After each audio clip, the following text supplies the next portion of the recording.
2018 میں امریکہ کو صفحہ ہستی سے مٹا دینے کی دھمکی بھی کم جونگ ان نے ہی دی تھی۔ یہی وجہ ہے کہ اس سال امریکہ اور شمالی کوریا کے درمیان خراب تعلقات میں بہت زیادہ اتار چڑھاؤ دیکھنے میں آیا، لیکن اس کے بعد حیرت انگیز طور پر کم جونگ ان نے امریکی صدر ڈونلڈ ٹرمپ کی مذاکرات کرنے کی پیشکش کو قبول کر لیا، اور ان دونوں کے بیچ اس کے بعد 2 ملاقاتیں، پہلی سنگاپور میں اور دوسری ویتنام میں بھی ہوئی، جس میں کہا جاتا ہے کہ بہت حد تک پیش رفت ہوئی، لیکن ابھی تک کوئی حتمی چیز سامنے نہیں آئی۔ لیکن یہ وہ اقدامات ہیں، یہ وہ چیزیں ہیں جو کم جونگ ان کو ایک منفرد شخصیت بنا دیتے ہیں۔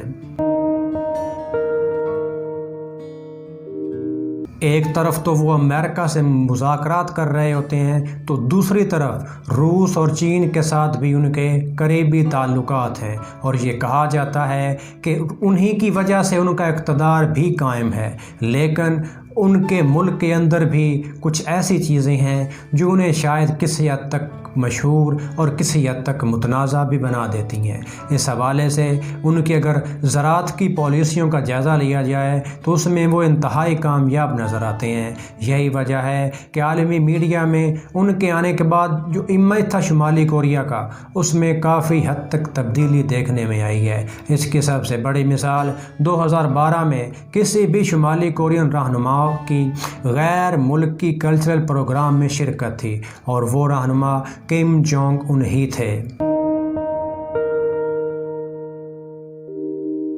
ان سب باتوں کے علاوہ اپنے ہمسائے یعنی جنوبی کوریا کے ساتھ ایک لمبے عرصے بعد مذاکرات کا آغاز بھی کم جونگ ان نے ہی کیا، جو دنیا بھر کے لیے ایک حیرت کی خبر تھی، کیونکہ شمالی کوریا اور جنوبی کوریا کا تعلقات ہمیشہ سے بہت زیادہ خراب رہے ہیں، یہاں تک کہ اگر پاکستان اور بھارت کے تعلقات کا جائزہ لیا جائے تو شاید وہ کسی حد تک ٹھیک ہو سکتے ہیں، لیکن شمالی کوریا اور جنوبی کوریا کے تعلقات شاید ٹھیک نہیں ہو سکتے تھے۔ لیکن کم جونگ ان نے اس میں بھی بہت زیادہ لچک دکھائی اور جنوبی کوریا کے ساتھ امن مذاکرات کا آغاز کیا، اور ایک باقاعدہ معاہدہ کیا، جس کے بعد 1950 سے 1953 تک ہونے والی کورین وار کا باقاعدہ خاتمہ بھی ہو گیا۔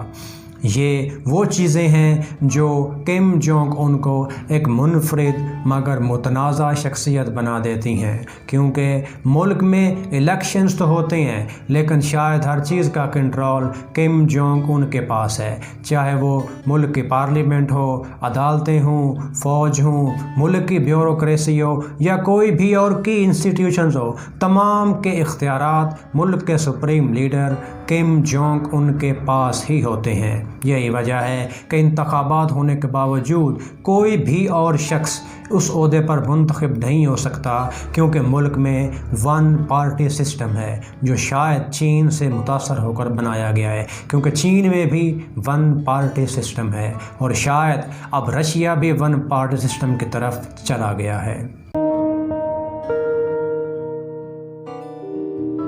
اب یہ وہ مختلف چیزیں، مختلف خاصیتیں ہیں کم جونگ ان کی، جس کی وجہ سے وہ ہر وقت کسی نہ کسی انداز میں عالمی میڈیا میں زیر بحث رہتے ہیں۔ لیکن اب کی بار ان کی عالمی میڈیا میں آنے کی سب سے بڑی وجہ ان کی گرتی ہوئی صحت ہے۔ امریکی میڈیا نے اس بات کا دعویٰ کیا تھا کہ 15 اپریل کو ملک کی ایک انتہائی اہم تقریب میں ان کی عدم شرکت کے پیچھے ان کی ایک انتہائی خطرناک اور کمپلیکس قسم کی سرجری تھی، جس کی وجہ سے شاید اب وہ زندہ بھی نہیں رہے، جس کے بعد عالمی میڈیا میں ایک افواہوں کا بازار گرم ہو گیا اور ان کی صحت کو لے کر مختلف قسم کی باتیں کی جانے لگیں، اور ان افواہوں کا خاتمہ اس وقت ہوا جب شمالی کوریا کے ہمسائے جنوبی کوریا کے ایک اہم رہنما نے اس بات کا اعلان کیا کہ شمالی کوریا کا رہنما کم جونگ ان زندہ اور صحیح سلامت ہیں، جس کے بعد عالمی سطح پر کسی حد تک اس بات میں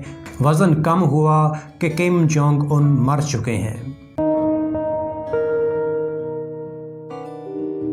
یہ بات یاد رکھیے کہ انہیں میڈیا میں آخری مرتبہ 11 اپریل کو دیکھا گیا تھا۔ اس کے بعد اس بات کا امکان تھا کہ 15 اپریل کو وہ ملک میں ہونے والی سب سے اہم سمجھی جانے والی تقریبات میں سے ایک میں شرکت کریں گے، لیکن ان کی اس عدم شرکت نے عالمی میڈیا کو بہت ساری باتیں کرنے کا موقع دیا۔ کم جونگ ان کے بارے میں یہ بات کہی جاتی ہے کہ وہ بہت زیادہ اسموکنگ کرتے ہیں اور اس کے علاوہ ان پر کام کا برڈن بھی بہت زیادہ ہے، جس کی وجہ سے وہ بعض اوقات ڈپریشن کا شکار ہو جاتے ہیں اور غیر اعلانیہ طور پر وہ گمنامی میں چلے جاتے ہیں۔ پھر اس کے بعد ان کے ذہن میں نہیں ہوتا کہ ملک کے اندر کیا ہو رہا ہے۔ یہی وجہ ہے کہ اس بار بھی شاید یہ بات ممکن ہے کہ وہ گمنامی میں جان بوجھ کر گئے ہوں، لیکن امریکہ کی طرف سے جاری ہونے والے ایک سیٹلائٹ امیجز میں یہ بات دیکھی جا سکتی ہے کہ ایک ایسی ٹرین جو ان کے ساتھ کسی نہ کسی انداز میں منسلک کی جاتی ہے وہ ایک خاص جگہ پر رکی ہوئی ہے، جس سے یہ بات اخذ کی گئی کہ شاید کم جونگ ان اسی جگہ پہ موجود ہیں اور انہوں نے وہاں سے حرکت نہیں کی اور ان کی صحت پر سوالیہ نشان اٹھانے شروع کر دیے۔ عالمی میڈیا کا اس بات پر اتفاق ہے کہ شمالی کوریا جیسے ملک کے بارے میں کوئی حتمی انفارمیشن لینا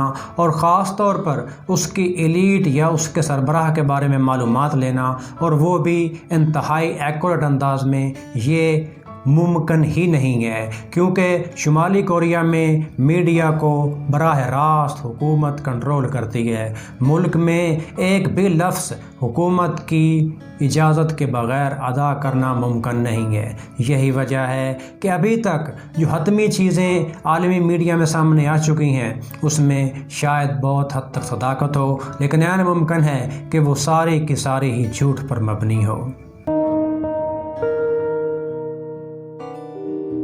اب اس بات کا حتمی جواب کسی کے پاس نہیں کہ کم جونگ ان اس وقت کس سچویشن میں ہیں اور ایکچولی وہ کہاں پہ رہائش پذیر ہیں۔ اس وقت تک اس بات کی تصدیق یا تردید نہیں کی جا سکتی جب تک شمالی کوریا کا میڈیا بذات خود اس بات کا اعلان نہ کر دے کہ کم جونگ ان کی حقیقت کیا ہے۔ اس حوالے سے اگر آپ کے ذہن میں کوئی سوال ہو تو وہ آپ پوچھ سکتے ہیں۔ آج کے اندراج میں اتنا ہی۔ اپنا رشتہ داروں گرد و نواح کے لوگوں کا سب کا خیال رکھنے کی کوشش کریں۔ آپ سے ملاقات ہوگی نیکسٹ ویڈیو میں۔ اللہ حافظ۔